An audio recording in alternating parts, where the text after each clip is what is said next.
Ora, boa tarde, caros colegas. Eu tomei a liberdade de fazer esta apresentação, que vou tentar ser rápido, para deixar algumas sugestões para refletirem no princípio do próximo ano letivo de algumas melhorias para o nosso curso de medicina, uma análise crítica, provavelmente muito analítica e muito crítica, e as minhas propostas muito honestas, muito sinceras para o melhorar.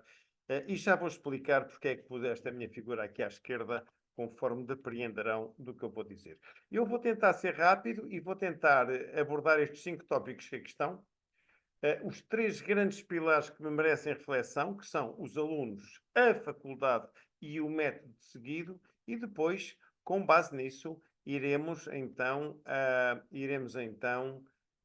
aplicar isto sobretudo ao ciclo básico, que é o objetivo desta apresentação, mas também ao ciclo clínico mais rapidamente e com uma pequena análise SWOT a propósito de cada um destes temas. Portanto, antes destes 5 tópicos que eu falei atrás, vou então falar da razão de ser que me levou a fazer esta apresentação depois de muito meditada. Ela surgiu por sugestão da professora Ana da Cecília Gouveia, durante os elementos de integração. A professora Cecília Gouveia é um exemplo clássico, é um exemplo magnífico de pessoas que eu conhecia mal, conhecia do corredor, conhecia da faculdade, mas nunca tinha tido o privilégio de trabalhar de mais perto com elas, e os elementos de integração possibilitaram-me isso.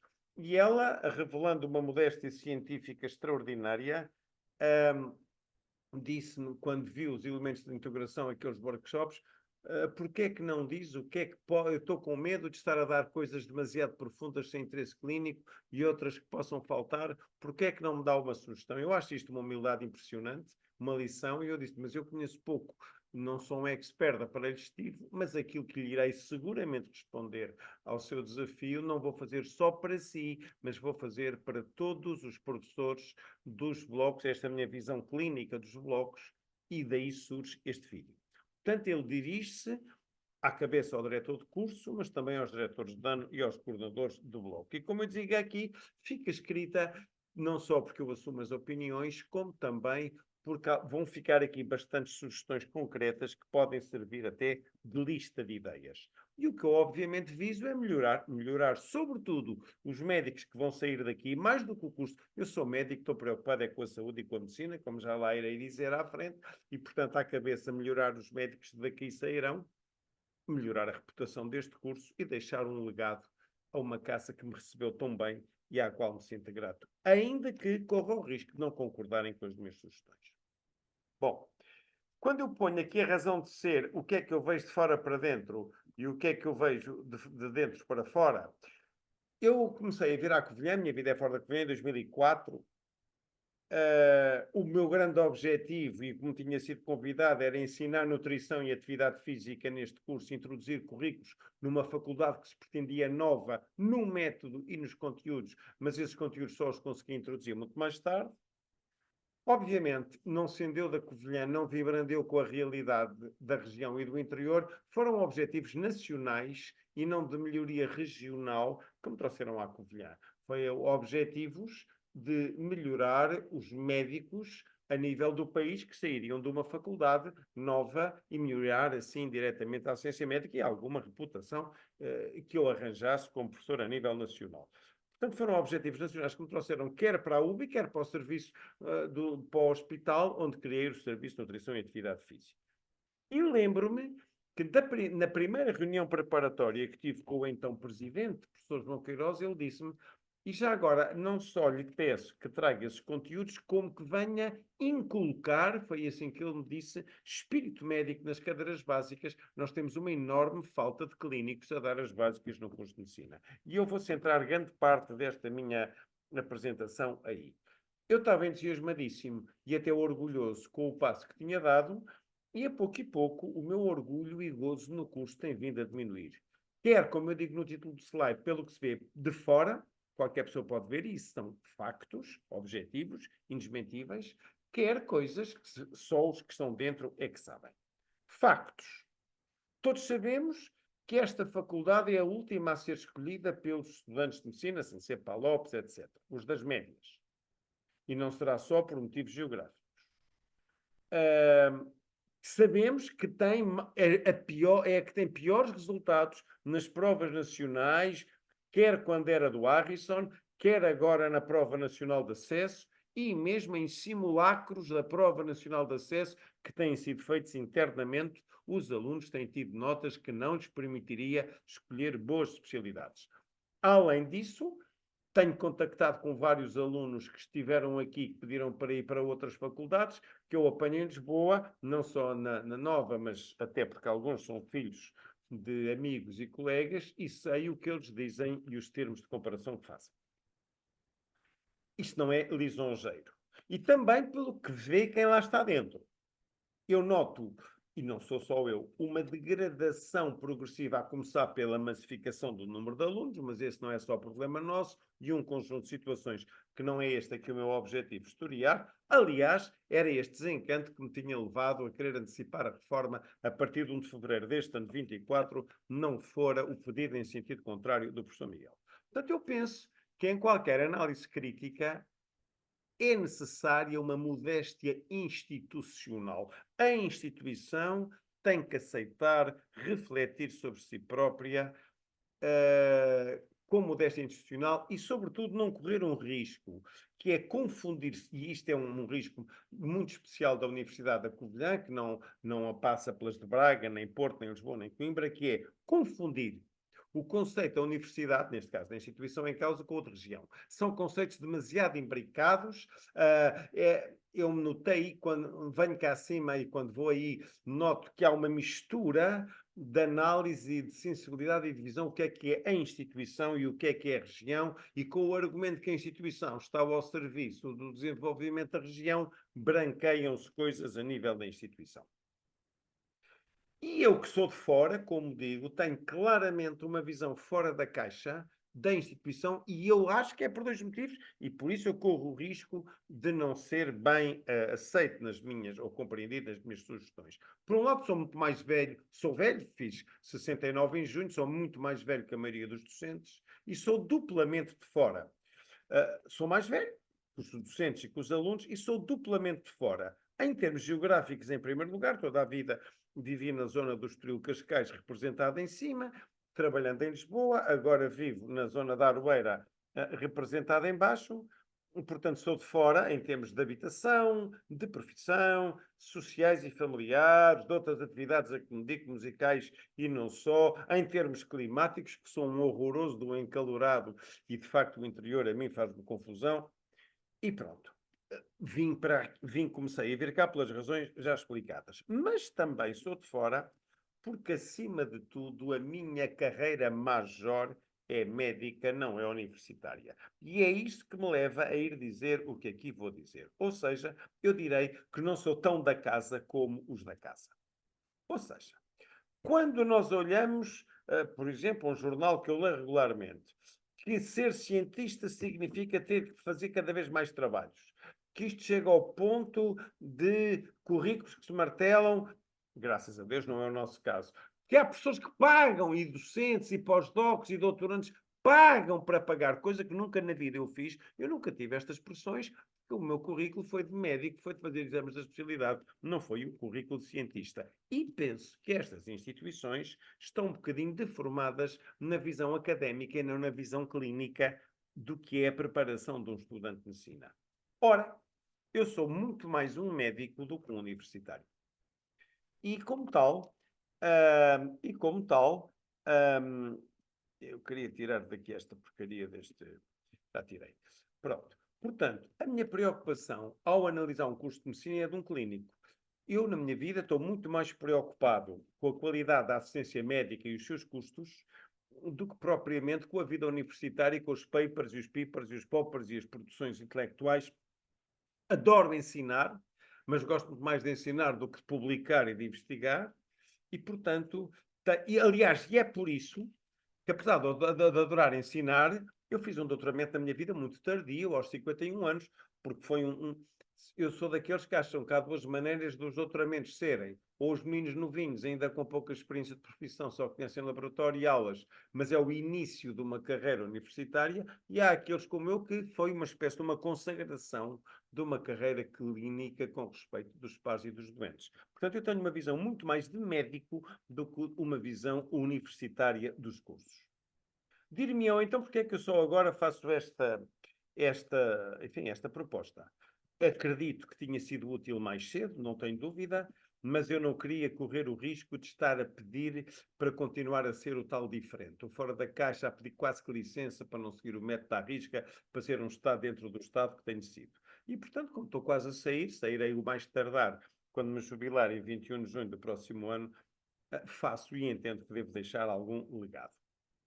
Então, posto isto, e mesmo assim foi uma intervenção, uma introdução de 11 minutos que eu não queria deixar de fazer, umas reflexões rápidas sobre os tópicos que eu queria focar. Os alunos de hoje não são os alunos que havia antes. Nós antes íamos bons, íamos maus, com notas altas e baixas. Os alunos de hoje vão para a medicina, têm enorme capacidade, são a nata do liceu. Uma memória fantástica, aliás, eles tentam decorar tudo, eles preferem decorar do que deduzir, têm uma enorme capacidade de trabalho, senão não tinham chegado onde chegaram, mas, ok, fazem o que tem mesmo que ser feito, mas mais do que isso não fazem, eles conciliam ser comodistas com a sua grande capacidade de trabalho e, sobretudo na universidade, eles são especialistas no sobreviver. Eles fazem o que é preciso para sobreviver ao sistema e, em certa medida, são incentivados a isso por nós, como já irei exemplificar. São claramente muito diferentes do que nós éramos de antes, com vantagens, nomeadamente, são muito mais objetivos e muito mais pragmáticos. Eles não estudam uma coisa porque é gira. Eles estudam uma coisa porque vem para exame e eu preciso dela para ter nota. São muito mais pragmáticos. São muito menos românticos. Mas têm algumas diferenças. Com este pragmatismo, movem-se sobretudo por dinheiro, não no mau sentido, mas as especialidades são escolhidas pelo que dá mais ou pela estabilidade de vida, não são argumentos intelectuais. E têm uma visão da medicina muito dicotómica. Para ele ser médico, ou é um MGF, e esse vai viver de um ordenado aí de um centro de saúde, ou agora de um LS, como se diz, ou então vão para uma coisa, uma especialidade médico-cirúrgica, subespecializarem-se e vão ganhar muito dinheiro nas médico-cirúrgicas, operando ou fazendo técnicas ou endoscopias. Portanto, e há aqui um ranking da escolha em função disso. Ou seja, com exceção dos MGFs, eles não admitem o conceito de bagagem médica global. Eles já estão no curso a preparar-se para no futuro serem subespecialistas de uma especialidade. E arrisca-se a ir desaparecendo o conceito de bagagem médica geral. E como os internatos também já estão a enfermar desta doença, eu sei o que digo, têm que ser os cursos de medicina a dar-lhes esta bagagem médica geral. Ou, por outras palavras, a dar-lhes a globalidade na formação. A globalidade é necessária numa formação geral, e depois, obviamente, irá a especialidade surgir no tempo adequado. É obrigatório haver a hiperespecialidade que está na base dos grandes progressos da medicina. Mas, de início, se ela for precoce, é péssima para os doentes, porque os doentes circulam de especialidade em especialidade antes de lhes fazerem diagnósticos e os custos aumentam muito. Portanto, o curso tem que dar isso.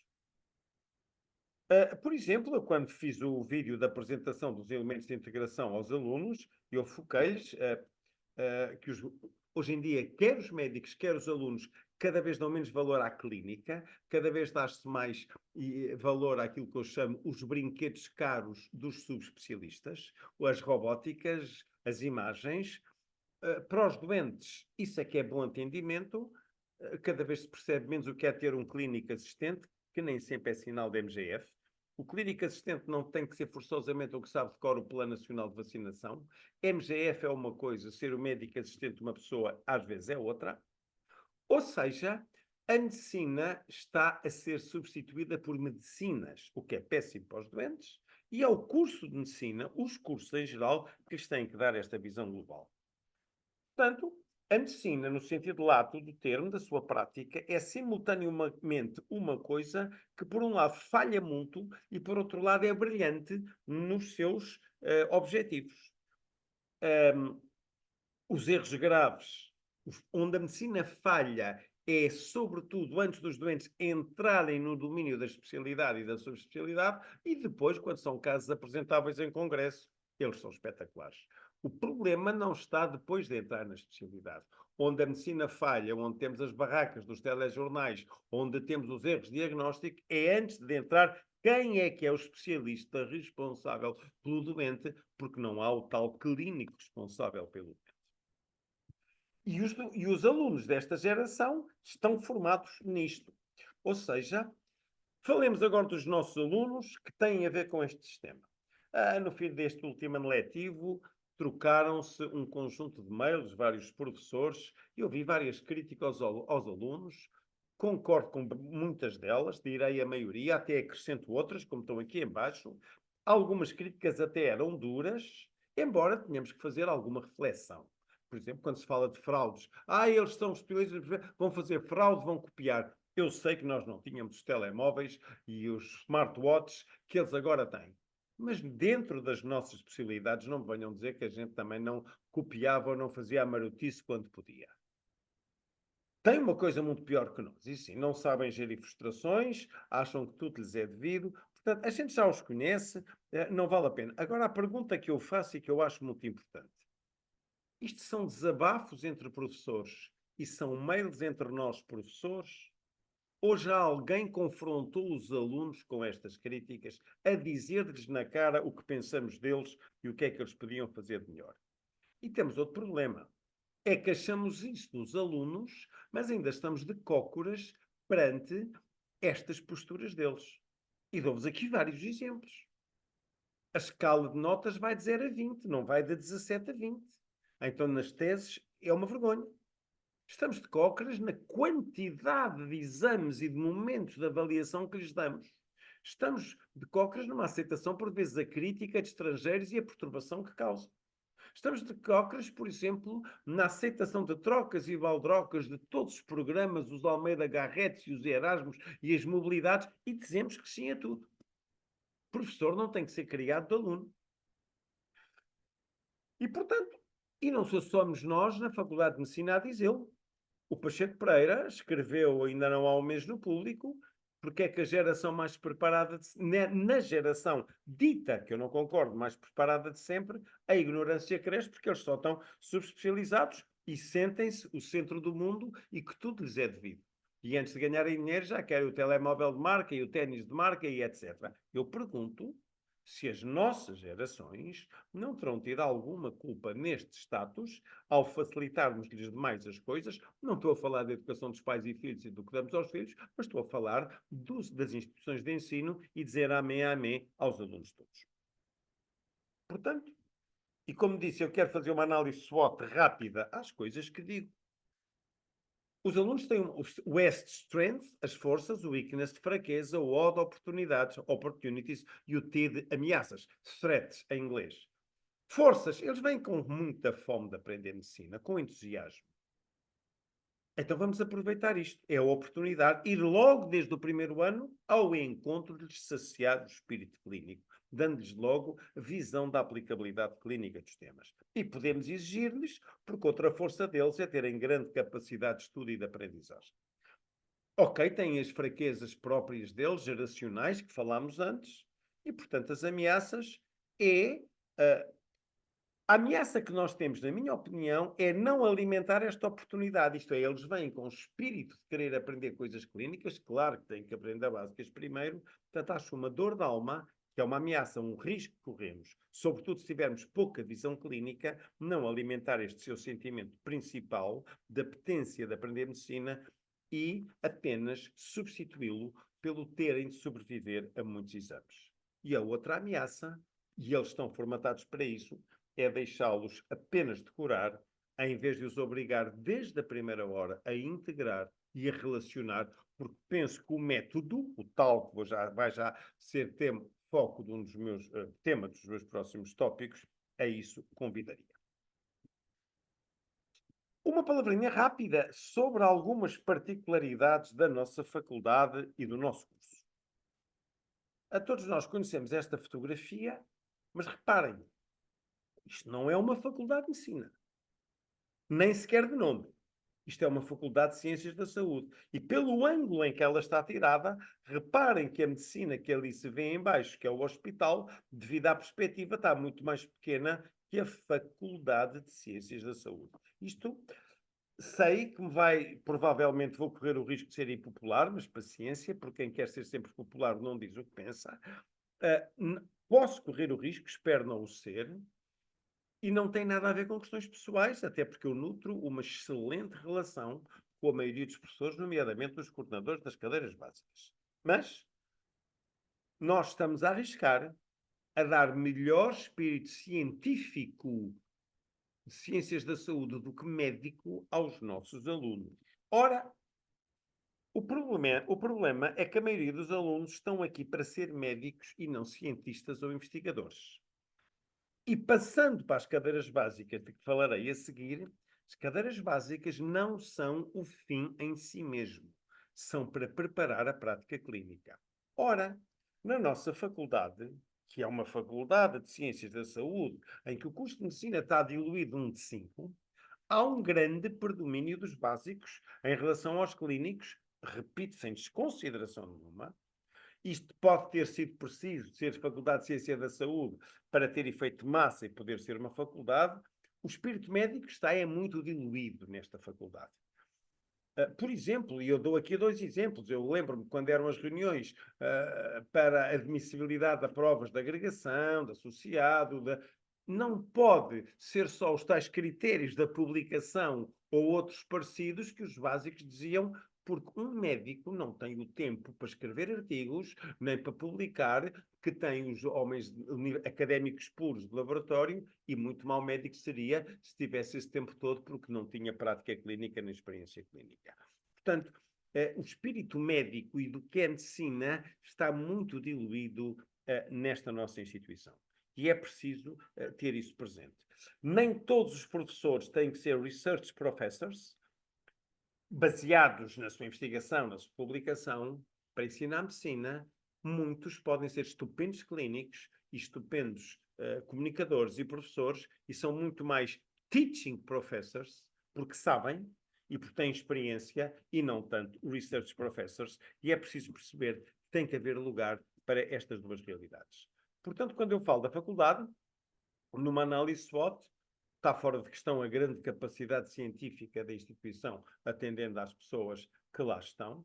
E é uma coisa que eu notei na Covilhã que é muito interessante. Lá voltamos à parte regional e ao bairrismo regionalista. Há um grande amor à camisola e, sobretudo, alguns que é difícil saber a fronteira onde é que acaba o amor à camisola institucional e onde é que começa o amor à camisola regional. Por exemplo, o professor Eduardo Cavaco é um exemplo paradigmático do amor regional. Fraquezas. O tal problema do espírito médico estar diluído nos docentes. Ela é só um de 5 cursos. E quais são as oportunidades? Óbvias. Número 1, tirar mais partido dos médicos que já existem, sobretudo nas básicas. Não estou a falar para mim que sai daqui a um ano. Se eu fosse fazer esta apresentação há 5 ou 10 atrás, diriam ele está a falar para ele. E aproveitar, provavelmente, os não clínicos, não só no ensino pré-graduado, mas em mais pós-graduações e outros doutoramentos.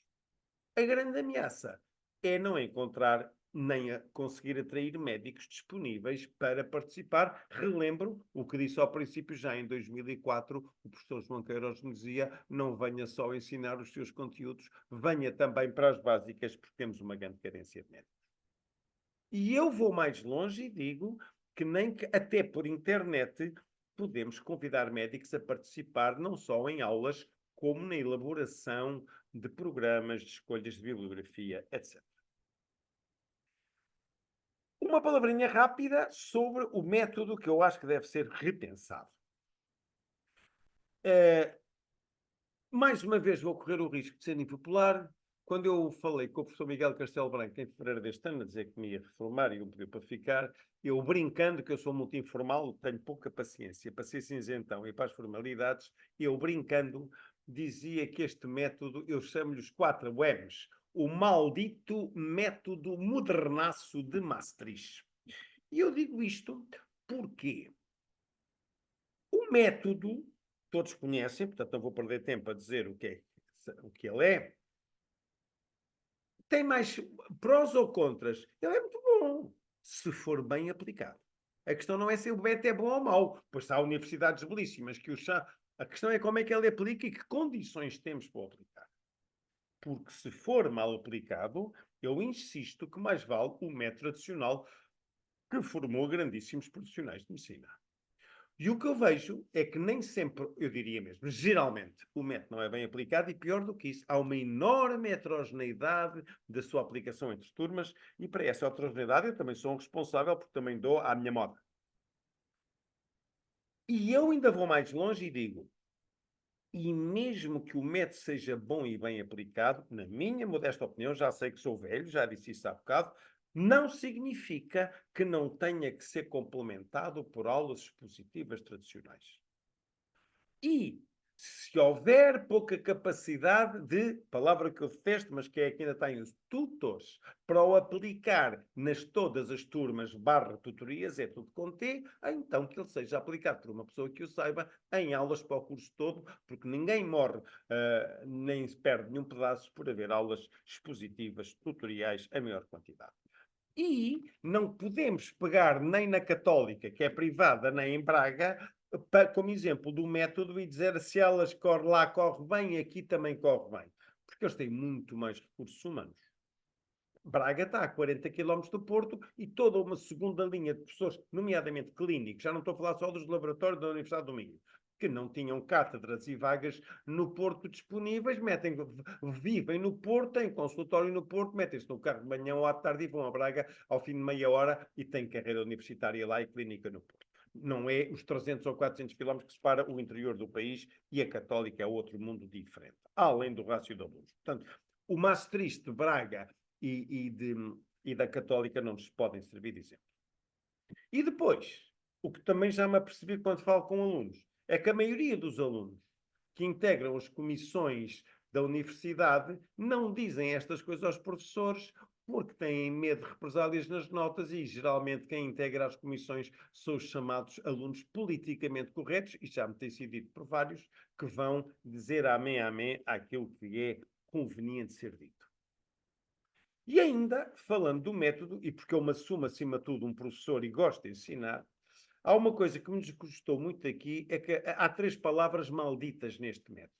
A palavra ensinar, que querem que seja aprender, aulas que querem que seja tutorias e professores que querem que seja tutores. Epá, eu sou da escola antiga, desculpem lá.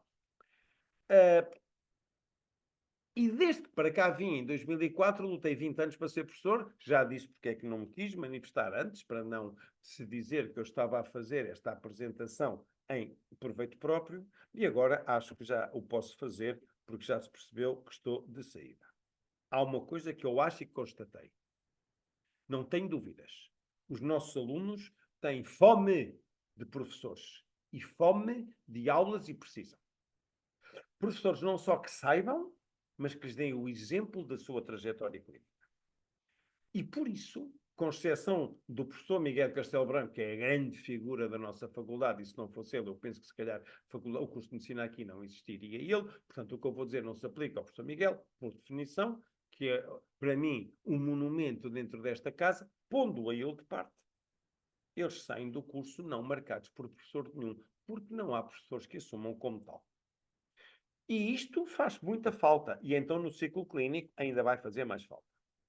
Para já não falar de que o método possibilita que haja tutores que não sabem nada da matéria em causa, porque como o método privilegia a bibliografia, já vamos à bibliografia, um tutor pode não saber nada e dizer vá estudar.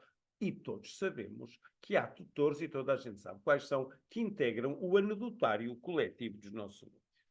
O que me leva a questionar, e eu sei que é uma visão se calhar provocativa, mas é a minha, eu não sei se as tutorias deviam ser obrigatórias. Eu vou mais longe, não é? Não sei. Não deviam ser. Ou então dar-lhes um coeficiente grande de poder faltar. Um aluno não é estúpido. E então quem teve as notas de liceu que eles têm. um aluno sabe distinguir o que é que vale a pena e se estiver com febre até toma o paracetamol para não perder a aula porque tem sentimento de perda se a perder e o que é perder tempo. É melhor estudar, ficar a estudar em casa ou a namorar no jardim. Portanto, a menos que seja só para a instituição se justificar enquanto tal e que existe e que funciona e que tem aulas. Isto é uma coisa que, a meu ver, deve ser refletida. No meu tempo, obrigatórias eram só as práticas. Portanto, numa análise SWOT ao método, todos sabemos as virtualidades do método, são tão, por isso ele foi aprovado, não vamos gastar tempo com elas. Até aceito que numa faculdade com poucos docentes é talvez o único possível, tem uma fraqueza grande. É um método só dependente da bibliografia, já lá iremos. As aulas podem ser úteis ou não, dependendo da qualidade dos professores, e presta-se a uma grande heterogeneidade destes. Quais são as oportunidades? Obviamente, manter o método, aproveitando tudo o que ele tem de bom, corrigir o que é necessário, eliminar o que não está a correr bem e complementar, eu ponho a bolo da palavra complementar, o método com outras abordagens para criar sinergias presenciais ou online, outras abordagens, tanto faz. E volto a dizer que a maior ameaça é confundir-se ou melhor, o curso de medicina da UBI com o método por ele seguido. Um método não pode ser confundido com uma instituição não pode ser confundida com o método que segue. Postos estes considerandos, eu iria muito rapidamente aplicá-los ao ciclo básico pré-clínico e ao ciclo clínico. Nós temos os blocos, todos conhecemos. Acho que os blocos sobre corpo humano deviam começar mais cedo, para aproveitar a tal fome com que os alunos vêm. Eles começam logo com aqueles blocos mais das humanidades e estão a queimar adrenalina à espera de querer começar com o corpo humano mais cedo. E depois, se o modelo é para ser integrado, e aqui outro problema grande, ok, começa na embriologia e tem que acabar a fazer a ponte para os anos seguintes, quer para a fisiologia, quer para a fisiopatologia, quer para a farmacologia, ambas do terceiro ano. Lá está, começar no princípio e abrir os horizontes clínicos. É uma coisa que é importante e que eu procurei em pequenina, na medida do possível, colmatar nos elementos de integração. Mas acho que era importante, com exceção da anatomia e da fisiologia, porque o professor Miguel já faz isso na introdução à anatomia e fisiologia, mas em relação às outras áreas, nomeadamente à que eu conheço melhor, que é o metabolismo, mas também à histologia e outras, era preciso compensar o ensino por blocos com uma ou duas aulas magistrais para o curso todo sobre, digamos assim, de introdução às disciplinas transversais. Isto é, ok, o bloco é integrado, mas o que é histologia, o que é que se faz em histologia, o que é um laboratório de histologia, o que é metabolismo, o que é bioquímica, portanto, a linguagem própria e os espíritos próprios das cadeiras. E depois, se o método privilegia sobretudo a bibliografia, e sabendo nós que o saber médico, e agora sim biomédico, no sentido de ciências da saúde, no seu conjunto duplica mais ou menos de 5 em 5 anos, nós verificamos é que os nossos conteúdos têm estado maioritariamente não atualizados. E, portanto, há que dar mais assuntos. Dar mais assuntos não implica dar mais matéria, implica dar a matéria com menos profundidade alguma para poder caber mais coisas. Logo, eu acho que podíamos escolher bibliografias menos profundas, menos pormenorizadas, já vou dar exemplos concretos, para depois se perceber. E, se o método é para ser integrado, é de exigir as caixas de aplicação clínica dos livros. Aquilo que habitualmente se diz não vem para exame, é o que mais tem que vir para exame. É aquilo que mostra a aplicabilidade daquilo que eles estudaram. É deitar fora ou melhor. É como comer o pão de forma, aquela torrada, a parte da coda e da torrada, e deitar para o lixo o miolo. Partir do geral para o particular, isto é, eu acho que nas primeiras fases os alunos na fase 1 tinham que ser integrados, nem que fosse com a tal visão expositiva daquilo que vão estudar, e, portanto, ensinar-lhes o big picture, onde vão meter nas prateleiras os vários elementos. Ou seja, perceberem o que é que tem que ficar sempre na cabeça como o big picture daquele bloco e o que é que são os pormenores que existem, mas que podem esquecer. E para isso, e porque eu defendo uma bibliografia mais aligeirada, eu acho que o ensino podia ser de bibliografias mais leves, não para eles terem menos para estudar, já disse que eles têm muita capacidade, para podermos meter mais conteúdos dos tais que vão aparecendo novos, já vou dar exemplos, mas para eles perceberem que estão a estudar um pouco mais pela rama e aproveitando o método, podia-se fazer nas tutorias, dividir assuntos e cada grupinho fazer uma apresentação de uma coisa micro mais profunda para os alunos poderem perceber que se pode ir mais fundo na ciência. Obviamente que esses temas não vinham para a PEM da totalidade do curso, vinha para a PEM e as bibliografias. Mas essa apresentação a um nível mais profundo contaria para a avaliação contínua, que, a meu ver, tem que ser revitalizada. Pronto. E depois a questão da integração. Os blocos têm que se relacionar o mais possível entre si. Estes alunos estão formatados para esquecer periodicamente, têm que esvaziar a cabeça para caber outra matéria e, portanto, eles têm que perceber que saber medicina é saber brincar com ela, saber brincar, ligar os órgãos entre si, os blocos entre si, para chegar a diagnósticos e fazê-lo de uma maneira articulada.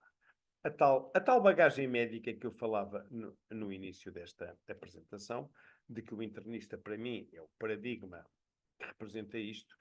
Por exemplo, porque é que eu insisto tanto com a terminologia médica para eles verem as coisas de uma perspectiva mais dedutiva do que de decorar? Bom, este problema da integração, não pensem que é só de agora ou só da UBI, nem pensar. Quando eu era aluno de medicina já se notava isto. Quer dizer, nós dávamos cadeiras básicas e quando chegava à clínica era quase que um muro de Berlim a separar. E quando nós amanhã, já na clínica, tínhamos que rever assuntos das básicas, não íamos à literatura que tinha sido usada para as básicas, íamos a conceitos mais genéricos, capítulos introdutórios de revisão que vêm nos livros de clínica. Então eu pergunto se não se podia logo ensinar dessa maneira, de uma maneira mais elementar, mais virada para a clínica, e obviamente um aluno precisa de estudar fisiologia cardiovascular para perceber a medicina cardiovascular, não é para ser um fisiologista. E quem existe a fisiologia diz o resto. Portanto, isto são assuntos. E, sendo assim, para mim, esta é das sugestões mais importantes que eu penso que se pode deixar.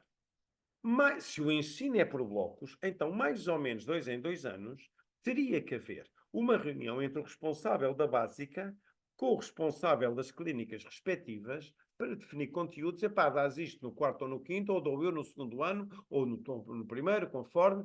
Tinha que haver uma ponte. O cardiorrespiratório tem que articular com os professores, com quem faz os programas e de Lina e Augusto de pneumo e de cardiologia. O professor, o coordenador de genito-urinário, tem que articular com o professor de nefrologia, de urologia, de ginecologia e assim sucessivamente. Para se poder...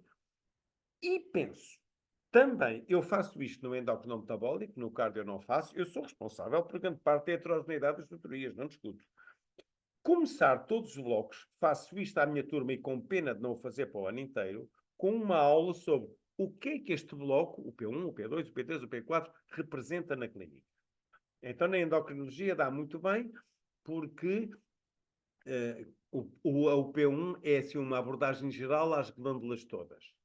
Porque umas glândulas têm mais a ver com tumores, outras glândulas têm mais a ver com situações de hiper, outras glândulas são mais frequentes pelas situações de hipo, outras glândulas têm mais a ver com autoimunidade. Numa hora e pouco, dá-se uma visão global. O que é que este bloco vai ter interesse na clínica prática geral? O que é tal bagagem que não é para esquecer? O que é que vai poder ser esquecido? E, portanto, eu vou terminar deixando algumas dicas e que ficam escritas em unidades curriculares que não participo, quer em relação à anatomia, quer em relação ao sistema nervoso e órgãos dos sentidos. Acho que eles sabem pouco do sistema nervoso autónomo, está aqui o sistema vegetativo, que é a minha linguagem da antiga. O sangue e sistema imunitário, eles queixam-se todos da dificuldade de imunologia e nós, de facto, médicos práticos, precisamos muito mais de conhecimentos de sangue do que de imunidade. Porque mesmo os imunologistas sabem pouco de imunidade. Sabem, a clínica dessas doenças, têm experiência da terapêutica, aquilo de facto é difícil. Há que lhes ensinar o que é bagagem geral e o que é que pode ser esquecido. Acho formidável a maneira como está o digestivo. Quando eu estudei os conteúdos das várias disciplinas para fazer o integrado, é talvez um dos módulos, talvez o módulo mais orientado para a clínica. Aqueles conteúdos estão muito bem orientados. Os exercícios no fim de cada conteúdo estão muito bons, estão excelentes.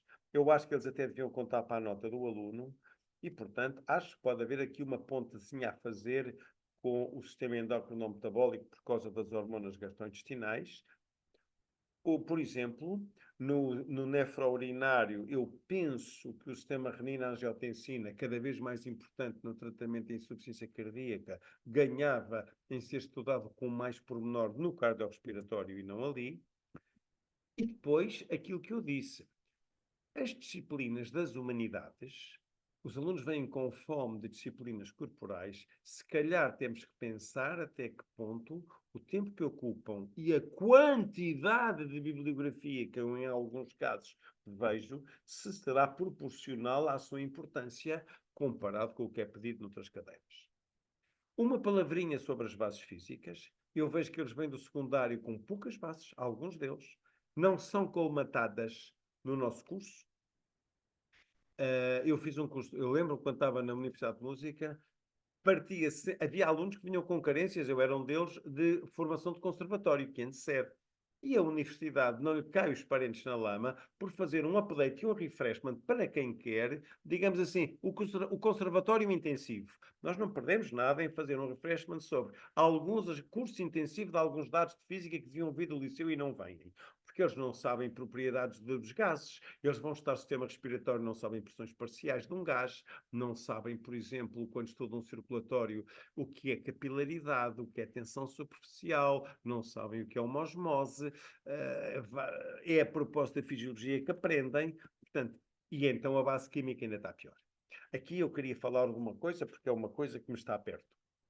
O bloco endócrino-metabólico é para ser sobre metabolismo. Aquilo que no meu tempo se chamava química fisiológica, as vias metabólicas, tal, o que é que produz, o que é que deixa de produzir. Mas isto pressupõe que eles têm que ser já sabido previamente a estrutura química dos compostos. No metabolismo glucídico não se pode perder tempo, até porque está misturado com as hormonas, a dizer o que é um glúcido. No metabolismo das proteínas não vamos perder o que é uma ligação peptídica, o que é uma ligação bisulfito, o que é uma ligação covalente. Nos glúcidos, o que é uma série de estrógena e levógena. Penso que isto talvez pudesse entrar nas bases moleculares do primeiro ano. Porque os alunos não sabem isto. Os alunos não sabem. Quando eu lhes falo de gorduras saturadas e insaturadas, eles já esqueceram o conceito de ligações duplas, triplas, de saturação e de insaturação. Eu sei que isto é do liceu, mas posso fazer o tal curso intensivo de recapitulação destas coisas. E uma palavra da farmacologia, que já é terceiro ano. Quando nós temos dúvidas ou nos queremos atualizar de farmacologia, não vamos aos livros de texto, são maçudos e já foram escritos há muitos anos. Vamos a artigos clínicos que revêem a farmacologia em causa, sobretudo quando são coisas mais modernas. Talvez esse tipo de artigos pudesse ser uma das fontes bibliográficas a pensar. Porque a farmacologia é das coisas que mais corre o risco de desatualização. E a dar mais matéria e obrigá-los a estudar mais coisas orientados, eu pergunto, não estou a dizer que sim nem que não, discutirmos se justifica os elementos à escolha do estudante. Não vou falar deste slide, porque terei a ocasião de falar destas sugestões em reuniões internas, quer a passagem à prática destas tais sugestões concretas que eu deixo, quer para o cardiorrespiratório, quer para o endócrino-metabólico, temas em que estou envolvido, mas que, à luz do que disse em termos gerais, mas que deixarei para as nossas reuniões internas de preparação dos blocos. Obviamente que também a minha cadeira vai ter que melhorar substancialmente. Os elementos de integração foram preparados um pouco a correr, que eu só em fim de janeiro é que soube que iria tê-los, nomeadamente maior articulação com o LAC. E, portanto, em relação aos blocos, eu acho que a estrutura é muito boa, eles estão muito bem organizados, revelam um empenho fantástico dos seus coordenadores.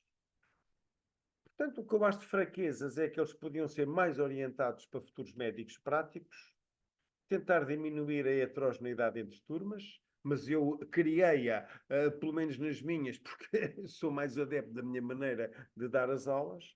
Acho que, em termos de oportunidades, temos que atualizar conteúdos, orientá-los para a clínica e interarticulá-los entre eles. Acho que podemos repensar a obrigatoriedade das aulas, ou então têm todas que valer a pena, e fomentar, quem não deve não tema, ainda não falei disto, a competição interna. Isto é, porque é que os alunos não vão dar notas aos tutores?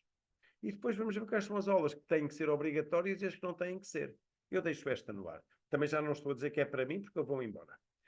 Se eu fizesse esta apresentação há uns anos, dizia ele está aqui a ser narcisista. Não, eu vou-me embora. Notas aos professores e depois vamos tirar ilações. A maior ameaça, a meu ver, é nada fazer. Última palavra sobre o ciclo clínico. O ciclo clínico provavelmente dirá menos importância aos que estão a participar nesta reunião, que são sobretudo professores das básicas. Estou a pensar mais no professor Pedro Simões como diretor do curso. Foi nas aulas do terceiro trimestre da minha cadeira do quarto ano que eu me apercebi da preparação, às vezes calamitosa, dos alunos em algumas áreas clínicas.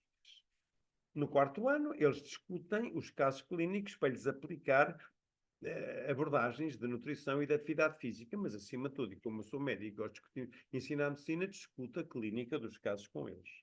E se há áreas onde estão mais ou menos bem preparados, exemplo típico, diabetes e endócrinas, eles, daquilo que é frequente, raciocinam bem. Por exemplo, uma área frequentíssima e vital da prática clínica, que é o cardiovascular, eles têm dificuldades de monta. Mas quando eles falam comigo, eu percebo que o maior problema desta faculdade, se calhar, são os estágios clínicos. Porque há uns, eles passam 15 dias num sítio e não voltam a tocar nessa temática até serem médicos. Não pode ser.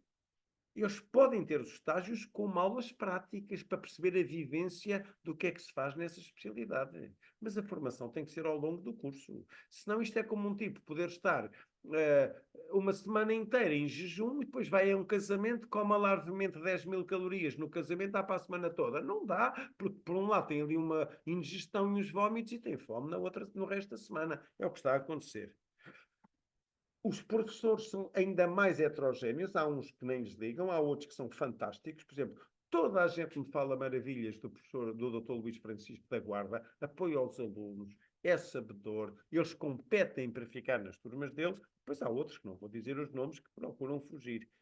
Este problema só se resolve com quantidade de médicos com qualidade e interesse para dar formação clínica. O que leva até a pensar, se não, quando quem tem ovos, desiste de fazer omeletes. Não se pode limitar este ensino. Um aluno não pode contactar com cardiologia clínica, ou com ginecologia clínica, ou com outra coisa qualquer, só 15 dias durante o curso. Leva ao esquecimento. O estágio é para perceber a prática e a evidência. Portanto, eu, que defendo as aulas, também há linhas a complementar os estágios. Isto é, na minha opinião, devia haver aulas magistrais para o curso todo, uma a duas vezes por semana. Não mata ninguém ter uma aula ou duas por semana.